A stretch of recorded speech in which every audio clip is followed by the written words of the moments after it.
Hey guys, welcome to my very first YouTube case study video. Today I'm going to talk about Kohinoor Diamond, where it was originated from, how it landed in British crown jewel, and what might be the worth of this Kohinoor Diamond. Here are some of the basic characteristics of this legendary diamond. The name Kohinoor means mountain of light. Color of diamond is finest white or colorless. Originally belonged to South Indian Kakatiya dynasty. The Kohinoor diamond is one of the most famous and precious diamonds world has ever seen. It is originating from India. It has now been among Queen of England's crown jewel for many years. The Kohinoor diamond weighing is at astonishing 105.6 carat, is variously described as colorless or finest white. The origin of diamond are controversial. Some believe the diamond to have been mined either in India, Kohinoor mine, or one of the mines in Golconda in Andhra Pradesh, sometime during the 1300s.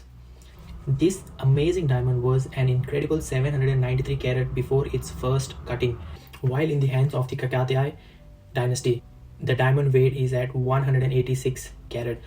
Queen Victoria's husband Prince Albert had it cut down to its present size in order to increase its brilliance. There is powerful mythology surrounding the origin of the Kohinoor diamond. Some say the legendary diamond was a gift to earth from Surya, the sun god, and that evidence of its existence can be seen in ancient Sanskrit writings that dates back to more than 5,000 years ago. There are some of the Hindu faith that say that the diamond was stolen from the god Krishna as he lay sleeping, while others believed that it is the Samantaka jewels of Indian mythology. They believe that the Kohinoor diamond possesses great magical power. It has been said that whoever owns the Kohinoor diamond rules the world, and indeed, this diamond has passed through hands of some famous heads of state. Historians believe the first mention of the Kohinoor is found in the memories of Mughal Empire founder and leader Babur during the 16th century. He recorded a gem that sounds similar to Kohinoor amongst the treasure of Aladdin, saying it was won during 1304 Battle of Malawa. The actual origin of the stone are murky. Some speculate that the diamond was originally mined out of the Kohinoor mine, which is a series of gravel and clay pit found on the south bank of Krishna River in India.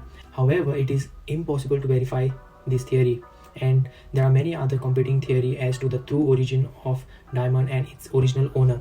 The stone continued to be in the possession of Mughal Empire during the 1500s and 1600s. At that time, it was supposedly at its original weight of 793 carats, the biggest diamond in the world.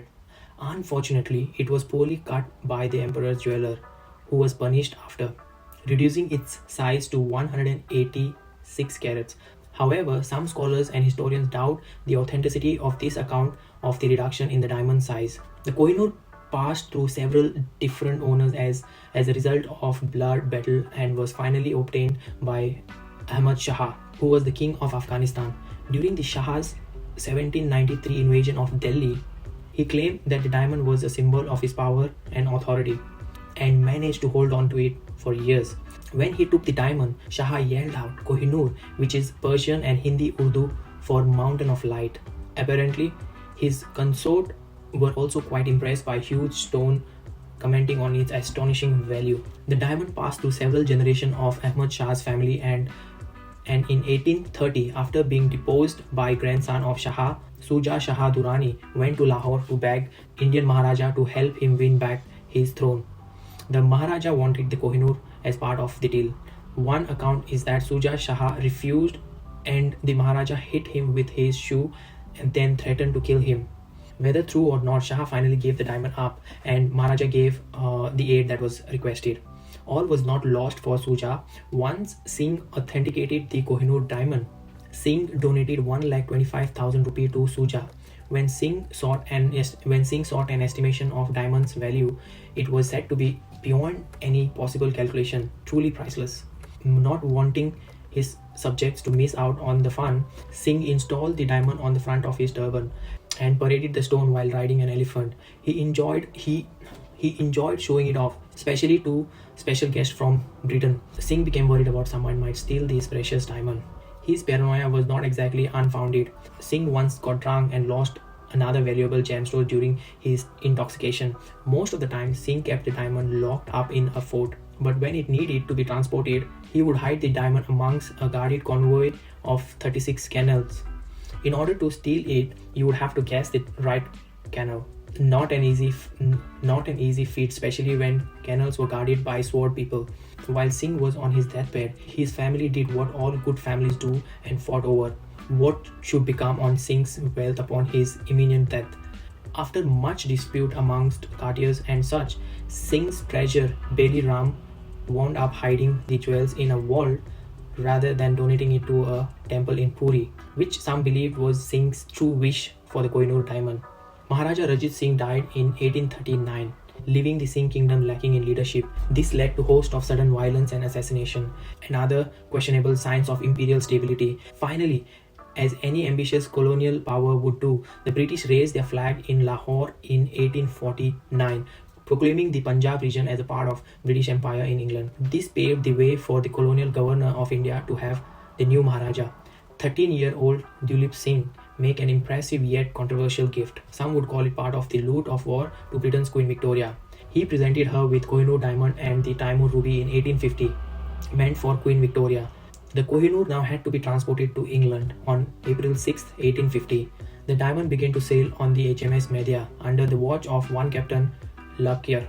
The journey did not go well. There was an outbreak of cholera on board the ship.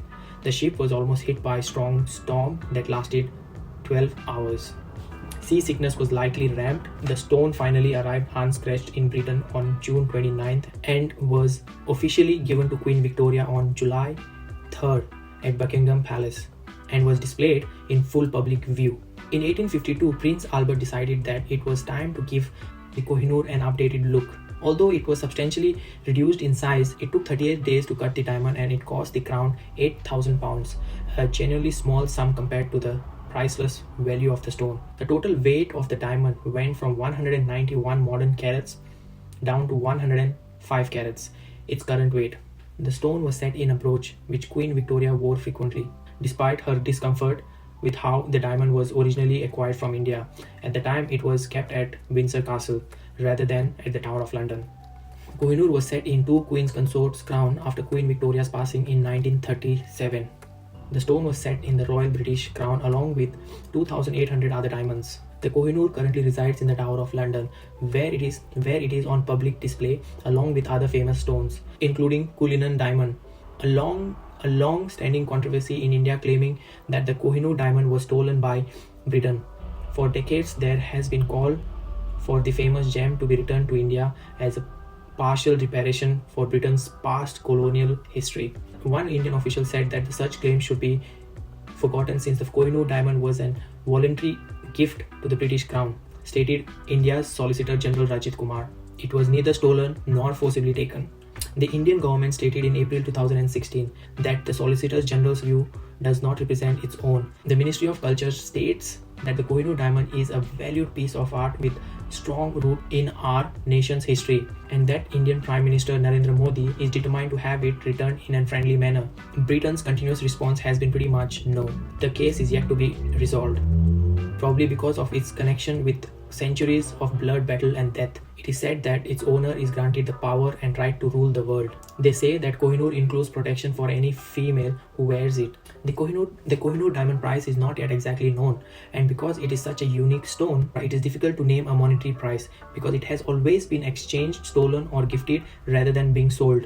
There has never been an actual Kohinoor diamond price. Let's compare it with another famous diamond, the Graf Pink, which was sold in Hong Kong in 2017 and for a price of $21.2 million. The Graf Pink weighs just under 25 carats, making it about quarter of the size of the Kohinoor. More than half a century ago, Kohinoor diamond price might have been about $200 million. The Royal British Crown itself is said to be worth somewhere between 10 and 12.7 billion $, and the Kohinoor is one of the most incredible of the 2,800 diamonds it contains. While its exact value is unknown, it's truly priceless. Like any object in the free market economy, the Kohinoor diamond is ultimately worth what someone is willing to pay for it. And it would take a pretty penny to get the British royals to let it go. And for that reason, the Kohinoor remains one of the most valuable, celebrated and famous diamond in the entire world. Well, that's all for now. Thank you for sticking around till the end, and don't forget to like and subscribe and comment and let me know what are your views on this incredible diamond. Thank you guys, and see you on the next video. Cheers.